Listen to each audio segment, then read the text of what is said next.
Welcome everyone to the King of the Palace, presented by the new Palace Lanes here in Fitchburg, Massachusetts.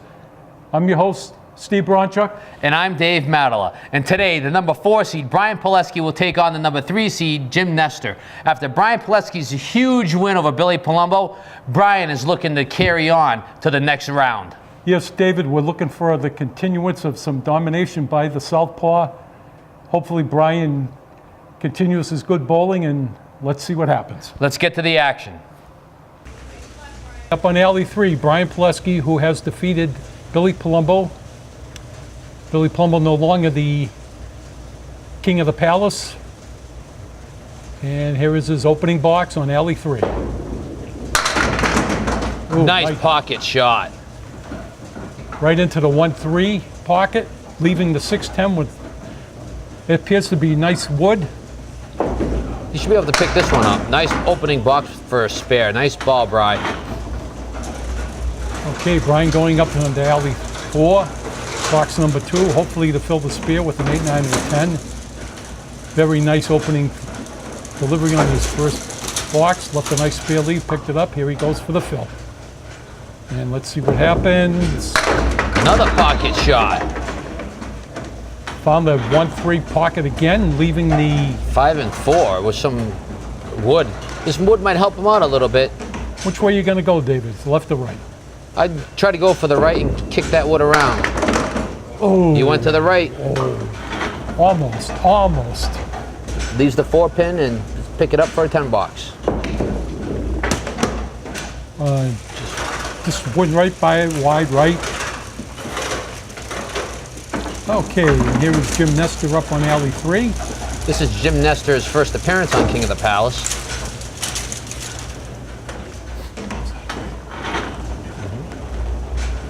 Okay, right-handed bowler.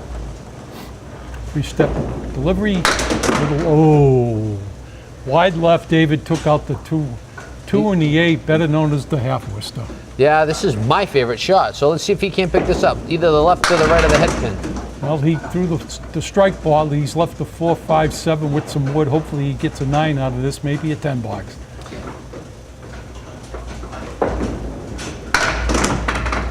And he took out the 4 and the 5. He left the 7, and he opens with a 9. Okay, back on alley 4, box number 2. Jim bowls out of North Brookfield.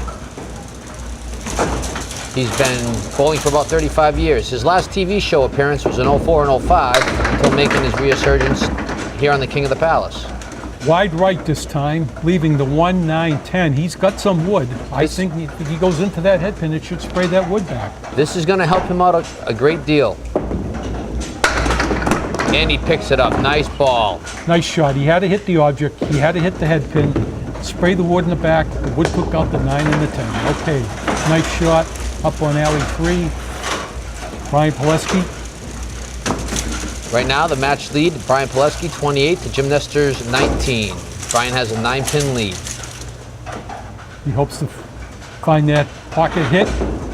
And, he throws a half-wister to the right. Now he finds the half-wister right. Jimmy opened up with a half-wister left, and unfortunately Brian gets the half-wister right, and he nailed the head pin. Little full on the head pin, leaving the 6-10 with a piece of wood in front of the 6 and 10. This should be we should be able to pick this up for a 10 box. Well, if you come out of this with ooh, that one just got away from Brian. Yeah. Unfortunate. Ball appeared to slip out of his hand. Okay, that's on the alley 4, box number 4. Getting his thoughts together. He wants to get that pocket. He's riding a high after defeating Billy Palumbo last week. Ooh. Oh, there it is. There it is. The dreaded spread eagle. It shows its ugly face early this evening. And once again, I'm going to put the challenge out there. Ooh, he dropped that one right.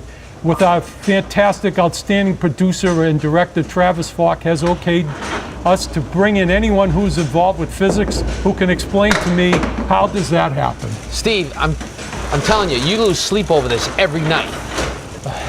David, he just threw a beautiful first ball into the head pin, took out the spread eagle, and wound up with a 5 box. Oh, well, it is what it is. Very disappointing. Yep. Okay, Jimmy Nestor to fill the spare. And he's taken down 5. He's left the 4 horsemen left with the 9 with a piece of wood in front of the 9. Got to split the 1 and the 2 and throw everything around. Hopefully get the spare. Let go of that one pretty hard. Yeah, too wide left. He had to get the pocket, the 1-2, any chance of the spare. Yeah, he doesn't waste any time. He just gets up there, you know, dusts that ball off and get ready to rock and roll. Okay.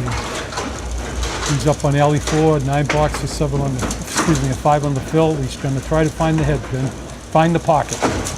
Jim bowls in 2 leagues, Tuesdays and Thursdays. 1 out of Bogey, 1 out of Colonial. Oh, he found it, and there it is, the David. hammer. He found the pocket, the 1-2 pocket, and he delivered, and the hammer was Delivered. shot and delivered. Nice. Nice delivery. Okay, Brian hopefully wants to duplicate the hammer. Oh, he wants to make up for that last box where he opened up with a spread eagle. Wide right, but he's David, late he got to action. kick back the late action. He's left the 1-2 with some wood. I don't think will be a factor. He wants this spare. Go right after the 1 pin. Oh, he capped the wood, and the wood just took right off in the back. What a roadblock. Turned out to be a non-friendly piece of dead wood. Now he picks it up for a 10. Why is it once again always on the 3rd ball, David? Yeah. Yeah. Bowler's nightmare. Why can't I do that on the 2nd ball rather than the 3rd ball? Everybody in the Candlepin bowling world knows that happens lots of times. All right, he's going to try to find the head pin again, the pocket, and he did. He has left. He got the 1-3 pocket. And he's left the 4-7-8, better known in Candlepin bowling, that's a triangle. He's got some wood. This Dave. wood is not going to help him out at all. Even on his face, he says, what am I going to do with this shot? Yeah. And the 7-pin stands. Unbelievable. Nothing went over towards the 7. Nothing went there. Unfortunate, it stood up, didn't get the spare. Hopefully fills it with the 10. Nice 10 box. He got a 10 box. Okay. He's disappointed. Jim Nestor on alley 3 working on his strike, seeing if he can't put 2 of these together and create a little bit of distance between himself and Brian. The hammer always feels good. The strike always feels good. Especially when you get into that groove and you just know, they're there, I can do it again. And there's that 1-3 pocket again. Maybe, no. The 7-pin was the last pin in the stand. He's got a lot of wood in that deck. Yeah, he should go right after that piece of wood in front of the 7. That's the best bet right there. The 7-pin alone, known as the corner of the building shot. Oh, he didn't. That's what happens when you do not hit your object area. All that wood on the deck didn't help him at all. Oh, he missed wide right for the 10, Dave. I think he was pretty frustrated after that one. That's why he probably ended up throwing it a little wide right. He really wanted that spare, and unfortunately, the wood wasn't his friend. Well, everybody turns around and says, oh my God, just play the wood. Look at all that wood. Hit the wood, and sometimes it helps you out, and sometimes it doesn't. Now he's got the pocket again. Nice first ball delivery. 9-10 leave. And no help from the wood at all. This is going to be a pretty tough shot. He's waiting for the wood. He's talking to the wood. Just roll over, roll over, roll over. Well, David, nope. Dave and Candlepin bowling, you cannot make your shot until the dead wood has stopped and been stationary. Almost picked it up. He went to the wood on the right side, Dave, and bounced it off the left wall, but unfortunately failed to deliver any type of contact with the 10, so he did not get the spare. Waiting for the wood to settle down. Let's see if he's going to have a clean shot at the 10. Boy, he really wanted that spare, like we all do. Picks up the 10. Okay. You just never know, Dave. You just never know what's going to happen in this game with Candlepin bowling here at the Palace Bowling Lanes in Fitchburg, Massachusetts. You're so right. Right now, Brian Pilesky, 61, to Jim Nestor, 71. Jim holds a 10-pin lead over Brian. Oh, Brian, wide right. It appeared to be Dave possible half Worcester right. He lands up the 110 with some wood. He's got to show us a shot. He zeroes in on the head pin. Oh, he missed it. Wide left, took out all the dead wood except for one piece, leaving the 110. Right side of this one head pin should take most of it. And he does. Nice ball. Nice 10 box. Okay, going up onto alley 4. getting the composure back. He knew he dropped that wide right in the last box and wants to find that pocket. The head pin to the left or the head pin to the right with the 3 of the 2 pin, and he's wide right again. He's left the 4 horsemen left along with the 8 piece of wood between the 2 and the 4. Could be favorable. Well, we'll see what happens. He's got to split them. Nope, missed it. Missed the object pin, which was the head pin. Yeah, he really had to get any part of the head pin to make that spare. All right, he's shooting just the head pin for the 10, and he did deliver. Okay. Just want to let everybody know, if you're just tuning in and you're seeing Candlepin bowling on TV, want to thank you very much and welcome to the show, and hope you enjoy it. And you know, if you think you can do what these guys are doing, come on down 78th Danner Street, May 4th, and throw your hand at it. Oh, Jimmy Nestor with a half Worcester. Half Worcester right. A little bit of a disappointing fade on the ball. Went into the 3 and took out the 9. Whoa, nice second ball, Dave. He took down 8 pins out of the 9, just left the 7 for a 10 box. Yeah, that was his object ball. Wide left on the 7 for the 10 box. A lot of people have a hard time hitting the corners. Yeah, it's difficult. Not too much room down there. You got to get the pin, and it's way down the end of the alley. Okay, he's up on the alley 4. Oh, he's wide right again. He's going into the 3 pin. It's twice in a row. He's left an ugly looking 6 pin spare. Got to attack the head pin, David. Yeah, to the left of it. Yes, nice. Baby! Oh! Short pinned him on the 10. Oh my goodness, the 10 should have fallen. It should have fallen, and it didn't. Oh, well, back-to-back 10s for Jimmy. Now, okay, Brian Pilesky up on alley 3. Right now, Jim Nestor holds a 9-pin lead over Brian Pilesky, 90-81. Let's see if Brian can't close that gap. You know he wants to.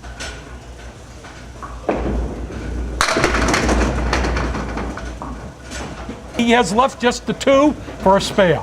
Yeah, let's see if he can't dial this one in and take out the 2 pin and create some distance. And he picked it up. Nice ball. All over it, as they say, Candlepin bowling. Drilled the ball right into the pin. No doubt about it. He was all over it like white on rice. Right. He's going up now onto alley 4. Hopefully for an 8, 9, or 10 fill, Dave. He really needs that pocket. Well, if it was me, I'd be looking for the hammer. Well, he delivered wide right. David, there it is! The backdoor strike. He is smiling. He knows he got a break.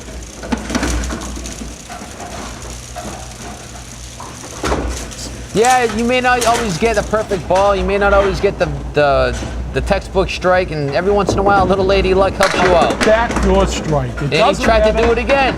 It doesn't matter. It's a strike. It's on the scoreboard. Oh, it looks the same on paper. He's left a 1-4-7 with wood. He hits that head pin that should carry. Whoa, very disappointing that 7 stood up, but he got a 9. He still got a 9 fill on the strike. He got some good. He closed that door a little bit on Jimmy. Now he's in the lead. Nothing wrong with the 9 fill on the mark. Spare or strike. Not at all. Jim Nestor closing out on box number 9. And he caught the head pin. He did catch the head pin into the 1-3 pocket. He leaves the 2-4, the piece of wood locking in the 2.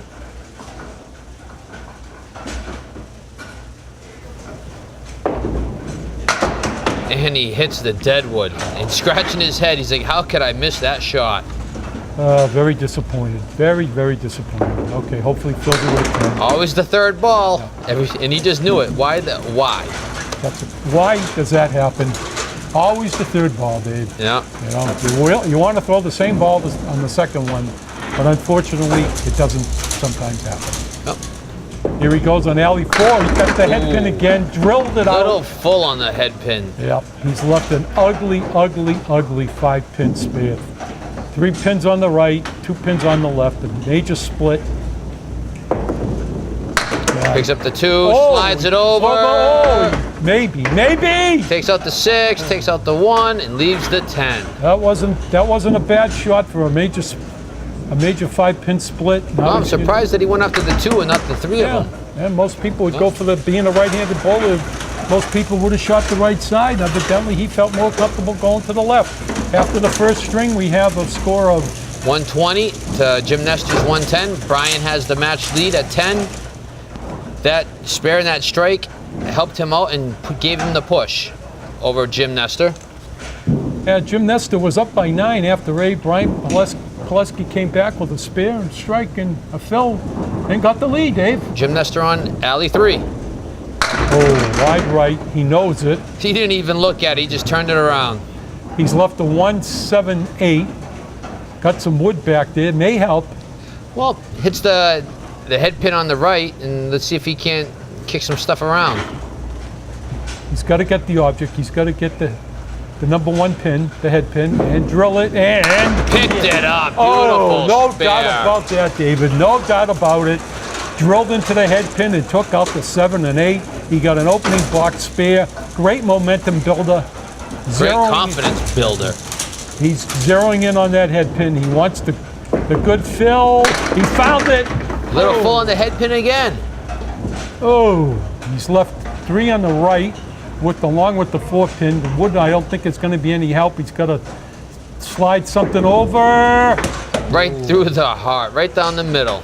Well, David, anytime we know in Candlepin Bowl, anytime we have pins up and there's a space in between any pin, that is known in Candlepin as a split. And unfortunately, he had a 4-pin split. Yep. He came up with a 9 box, very disappointed after a nice first ball delivery into the pocket. And here's Brian Pilesky up on alley number 3. Well, let's see if Brian can continue his dominance of the first game when he closed out with a spare strike. And he throws it to the left. Oh, ugly 6-pin split for a spare. It's going to be very difficult. Right hand still. Oh, yes! Beautiful It ball. presented no challenge for Brian Pilesky. Drilled into the 1-3, David, and made a very difficult spare. You know, and if he would have did this on Thursday night, my team probably would have made the playoffs.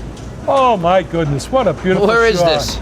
He wants 8, 9, or 10. Beautiful. With a 9. Wait a minute. Maybe? No. Not enough momentum. If that 1 pin in the back didn't slow that rolling pin down, he might have taken that one out too. Well, I think he's got to go directly at the pin here to get the spare. I wouldn't trust that wood. I wouldn't even consider it. If you can see it, play it. Play it, yeah. Go right at it. Dialed it in, takes it down. No doubt about it. All over it. Opens up with 2 spares. Right now, Brian Pilesky 150 to Jim Nestor's 135. Brian's starting to extend his lead a little bit. Well, David, that's four marks in a row between the end of the first string and the beginning of the second. Very good bowling. Pocket shot and the hammer fall. There it is. Took a little longer, but that 10-pin finally went down. The stubbornness of the 10-pin finally gave way to the bowler. Gives him a hammer, which everybody enjoys. He needed that too. Yeah, he needed it. Absolutely, David. Nothing makes you feel better than throwing a perfect ball. Last box before that was disappointing. Now hopefully the double. Oh, no! A 3-pin. David, how does that happen, David? Well, he's got another How does ball. that happen? The uniqueness of Candlepin bowling. He only took out the 3, and the box before that, he got a hammer. Oh! The last thing you want to do on a strike is hit 1 Oh pin. my goodness! You figure you hit the 3-pin, yeah, you may get a couple. You hit the 1, the 7 or the 10, you may get one of those. Oh, but just picking the 3-pin, unbelievable. He's shaking his head. He's going back to his seat. What has happened on that ball?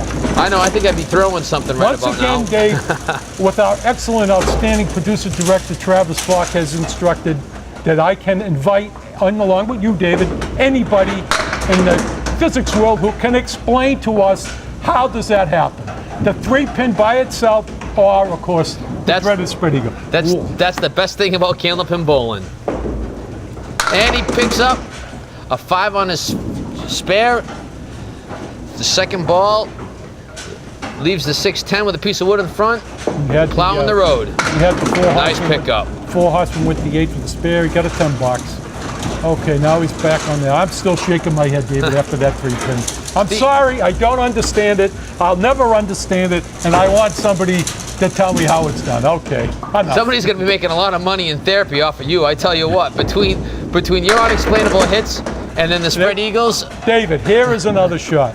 Brian Pilesky in alley 4 throws a beautiful pocket hit. He's left a 5-7-10 in Candlepin bowling. This split, it's better known as the Lily. How does this one happen? You've been waiting for months to say the Lily. That's what it's called. It's called the Lily. Well, maybe he can spray a little bit of weed killer on that and kill that Lily. Unfortunately, he played the wood. Unbelievable. What an unbelievable game.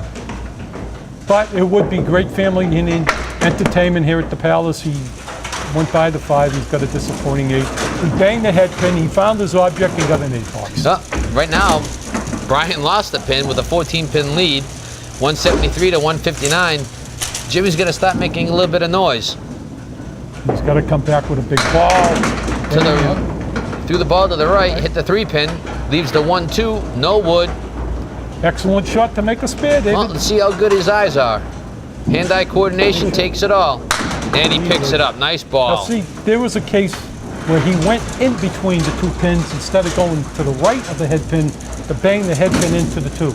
It's a little easier going that way because if you're a little off and you hit that head pin straight on, you're just going to throw it right back. So that's the best way to do it. Try to hit both of them at the same time. Okay, he fills the spare with a nice ball. He's left 7. Nothing wrong with a 7, Phil. 2, 5, and 7 with a piece of wood. I don't think the wood's going to help. He's got to cut the 5 into the 7, and hopefully it goes over there. Ooh. Oh!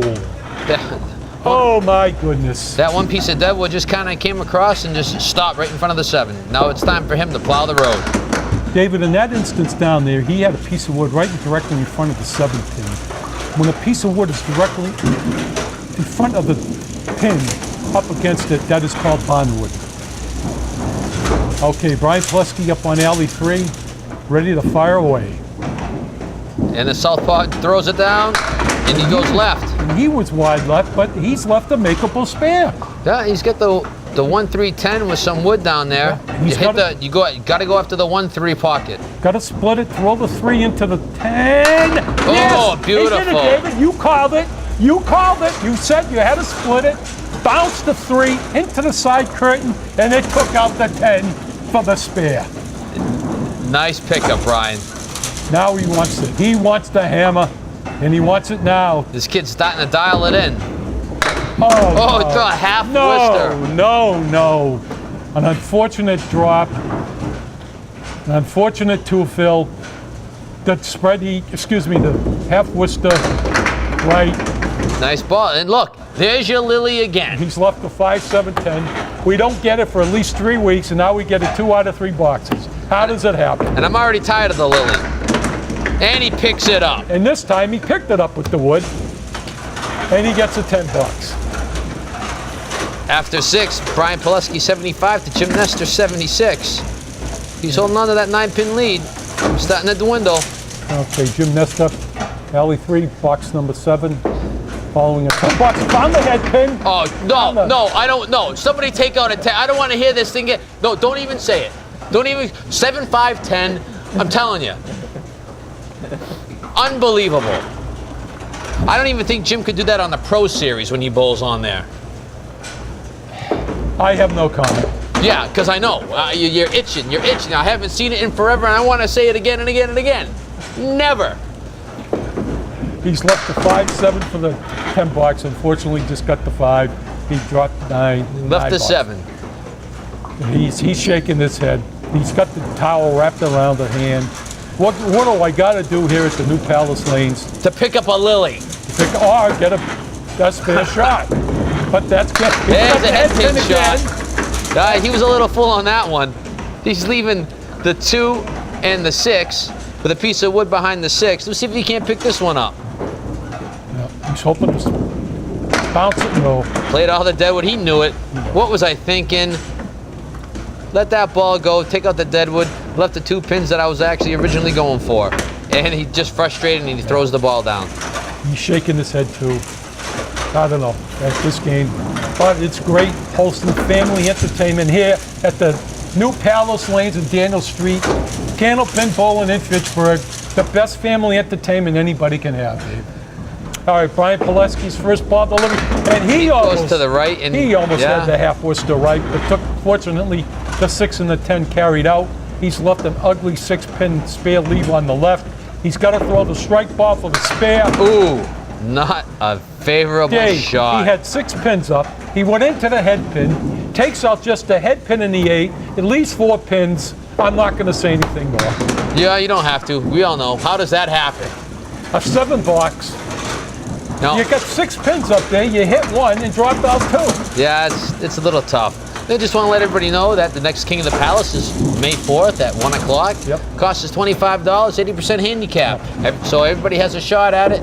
And to see if you can be the next King of the Palace, come on down and give it a shot. And David, if you don't mind me adding, it is open for lady bowlers too. It is too. I wouldn't mind crowning a queen. It's doesn't matter.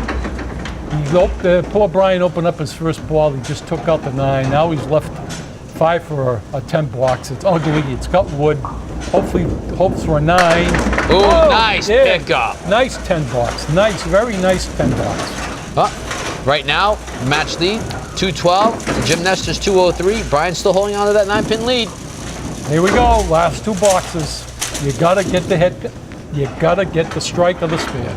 You need the mark. And he throws it off the 3-pin. Leaves the 4 horsemen. Well, you called it earlier, David. You got to split the 1 and the 2 to get the spare. Hopefully he gets it. Oh, no way. Wide right. Also want to let everybody know on May 17th on a Friday night at 7 o'clock, New Palace Lanes is going to be hosting a 10-string tournament. Cost us $35. It's straight up. Throw your 10, highest score wins. Top 4. Sharing the pot. Top 4 share the pot, plus a high single. So if you have nothing good to do on a Friday night, come on down and throw a 10-stringer. Should be a lot of fun. Okay, people, mark that down. May 17th here at the New Palace Lanes. 7 o'clock. Okay, Jimmy Nestor shooting a 10-pin for a spare. And he picks it up. Yeah, very nice delivery. Very nice shot. Nice concentration. Zeroed in on the 10 and dropped it. He needs a big fill, man. He needs a big fill. Yeah, he knows he does. Yeah. Trailing by 9 going into the last 2. A 10 would really help. A 10 fill the strike. And he, ooh. Oh, he got 8. He wanted more. He hit the pocket. Did you see the look on the face of those 2 pins staring? He was staring at those pins, and they were staring back at him. Dave. Yep. I don't like you any more than you don't like me. How did the 2 knock it down? How did the 10 knock it down? What? That's Candlepin ball. Yep. Okay, Brian's up. I also want to thank everybody again. If you're new to the show and you're watching it, hope you enjoy it. Continue watching it. Call your local Access TV and see if you can't have it broadcast through you. Okay, Brian, wide left. He's left. An ugly 6-pin lead on the right. 5-pin is wobbling. But he's got there it goes. Dead fall, a delayed fall of the 5-pin. Now he's got 1 less pin to shoot for the spare. Just as he knocked out the king pin finally fell. Oh, he missed the head pin. He's left 2 for an 8, Phil. He's left a 1 and a 9, some wood. Go right after the 1 and see if you can't throw it in there. And leaves the 9-pin. You know, David, back onto your tournament for the 17th. Once again, I'll repeat, as I stated before, it doesn't matter how fast you throw the ball, what color your ball is. You can bring your own balls. Dave has house balls. The King of the Palace furnishes that for the tournament, but it doesn't matter. Whoever throws the best strings wins the tournament.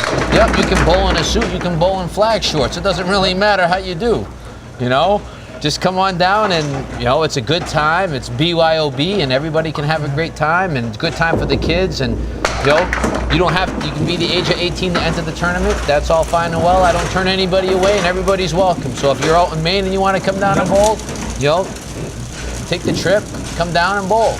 Brian dropped 9, left the 5-pin for the spare, picked it up off the wood off the right side for it. Now he's filling the spare and checked what we call the fill ball. I know he just threw his hand up. Are you kidding me? He wanted to do a better fill than that, but yeah, but he already had the match won, so it was just all formalities for Brian. And after 2, Brian Pilesky 115 to Jim Nestor's 118. Even though Jim Nestor won the 2nd string, Brian Pilesky ended up holding on from his 1st string total and a handicap to edge out Jim Nestor. Yeah, Brian Pilesky finished with 6 spares and 1 strike. Jimmy Nestor with 4 spares and 2 strikes. we just saw Brian Pilesky defeat Jim Nestor in an exciting match. Steve, Brian Pilesky edged out the number 3 seed Jim Nestor by the score of 235 to Jim Nestor's 228. Now, Brian Pilesky moves on to the number 2 seed Tim Lemire next week. Let's see if these two guys can do battle to fill that seat of the king. Yes, David, should be an exciting match of bowling as we go forward to crown a new king. See you all next week.